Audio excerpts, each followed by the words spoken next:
श्री सद्गुरु महाराज की जय। भगवान बुद्ध वचन धम्मपद से चित्त बग्गो। कथा नंबर 2। चित्त का दमन सुखदायक है। किसी भिक्षु की कथा।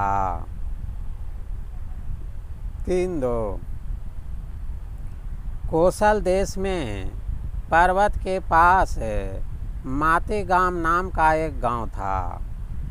वहाँ एक उपासिका 4 संप्रदा और 5 अभिज्ञा के साथ अनागामी फल को प्राप्त थी। जो भिक्षु उसके यहाँ रहते थे वह सबके चित्त को जानकर भोजन आदि का प्रबंध करती थी। एक भिक्षु उसकी प्रशंसा सुनकर वहाँ गया और थोड़े ही दिनों में लौट आया। आने पर भगवान ने पूछा, क्या भिक्षु तू वहाँ नहीं वास पाया? हाँ भंते, वहाँ नहीं रहा जा सकता है। वह उपासिका सोचने के क्षण ही सब जान लेती है और पृथक जन भला भी सोचते हैं, बुरा भी सोचते हैं। बुरा सोचने के समय वह सामान के साथ चोर को पकड़ने के समान चित्त से जानकर निग्रह करेगी, मैं वहाँ नहीं रह सकता। तब भगवान ने उसे भिक्षु को पुनः वहीं जाने के लिए कहा, किंतु वह जाने के लिए राजी नहीं हुआ। ऐसा देखकर भगवान ने, भिक्षु यदि तू वहाँ नहीं जाता है तो अपने चित्त मात्र की रक्षा कर, उसी का निग्रह कर, कहते हुए इस गाथा को कहा। गाथा नंबर 35। दोन्निग्रहस्य लहुनो यथत काम निपातिनो चित्तस्य दमथो साधो चित्तं दन्तं सुखावहम्। जिसका निग्रह करना बड़ा कठिन है, जो बहुत हल्के स्वभाव का है, जो जहाँ जाना चाहे झट चला जाता है, ऐसे चित्त का दमन करना उत्तम है। दमन किया हुआ चित्त सुखदायक होता है। श्री सद्गुरु महाराज की जय।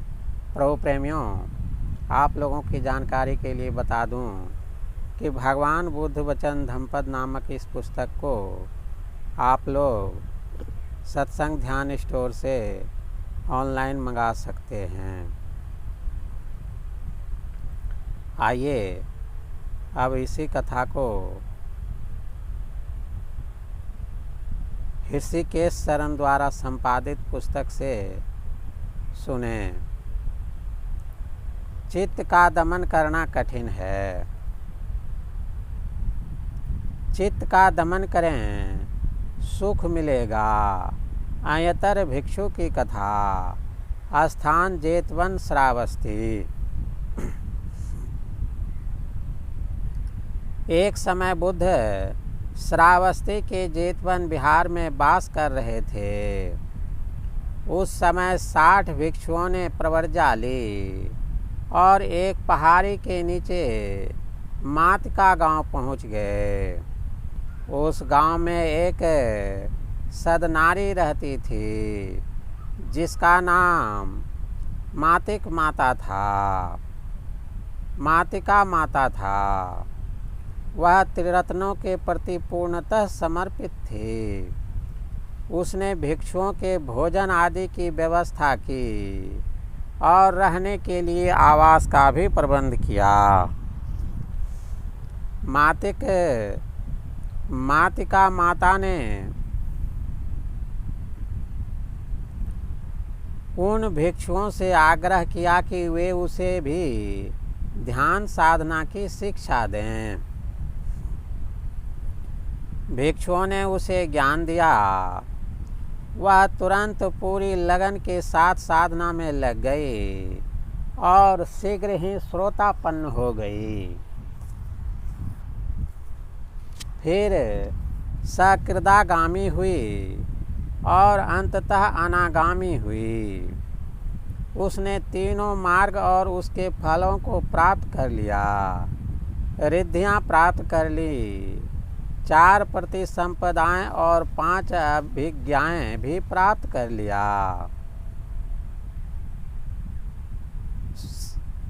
से वह भिक्षुओं के मन की दशा जानने लगी। सिद्धि से वह भिक्षुओं के मन की दशा जानने लगी।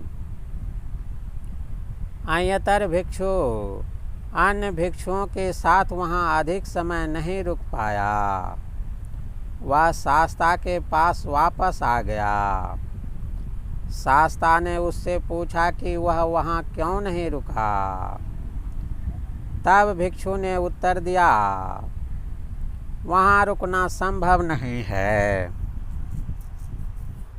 वह उपासिका तुरंत जान लेती है कि दूसरा आदमी क्या सोच रहा है।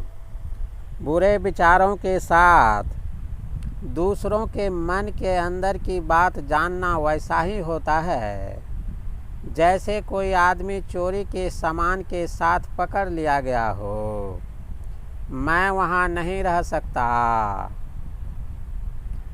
तब शास्ता ने उसे समझाया कि वह अपने चित्त को कुशल रखने के लिए प्रयत्न करे। आसक्ति से बंधे चित्त को बस में करना चाहिए। तब शास्ता ने यह गाथा कही।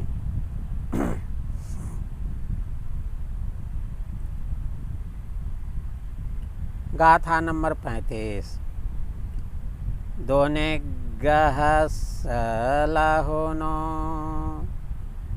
यत्तथ काम निपातिनो चित्तस्य दमथो साधु चित्तं दन्तं सुखावहम्। कठिनाई से दमन किया जा सकने वाले शीघ्रगामी जहाँ चाहे वहाँ चले जाने वाले चित्त का दमन करना अच्छा है। दमन किया गया चित्त सुख देने वाला होता है। श्री सद्गुरु महाराज की जय।